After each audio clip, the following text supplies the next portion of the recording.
અલગ અલગ ઝોનમાં ઝોન 1, 2, 3, 4 4 ઝોન છે, ચારે ચાર ઝોનમાં પોલીસ અલગ અલગ આસ્પેક્ટથી કામ કરી રહી છે કે ધારો કે ઝોન 2 છે તો અમે લોકો રાવપુરા, નવાપુરા, નવલખી છે, અત્યારે હાલ જેપી પોલીસ સ્ટેશન છે એમાં અલગ અલગ વિસ્તારોની અંદર આપણે ઘણા બધા એવા માઇગ્રન્ટ્સ રહેતા હોય છે કે જેને ભાડા કરાર નથી કરેલા હોતા, જેને પોતાની આધાર કાર્ડ નથી હોતું, એમને આઈડી નથી હોતા, તો અમે લોકો એ પણ ચેક કરીએ છીએ. સાથે સાથે એવા વ્હીકલ્સ પણ અમારે ધ્યાને આવેલા છે કે જેના કોઈ માલિક નથી હોતા, કેટલાય સમયથી પડી રહેતો શંકાસ્પદ વ્હીકલો હોય, એવા શંકાસ્પદ ઈસમો હોય, એનું આખું કોમ્બિંગ ચાલી રહ્યું છે.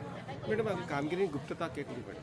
કામગીરીની ગુપ્તતા તો અત્યારે હાલ ગુપ્તતા ના સંદર્ભમાં વાત કરવા કરતાં અત્યારે હાલ આપણે લોકો આ એક મોટી ઝુંબેશ ચાલી રહી છે કે ઘણા બધા લોકો છે કે જે ખરેખર એમના નિયમોને પાળી નહીં રહી રહ્યા છે, પણ એની અંદર એવા અમુક તત્વો પણ હોય છે કે જે આખું પેલું સડેલી કેરીનું ટોપલામાં સડેલી કેરીઓ જે આખું ટોપલું ખરાબ કરતું હોય છે, તો વી આર સ્ક્રુટિનાઇઝિંગ દેટ.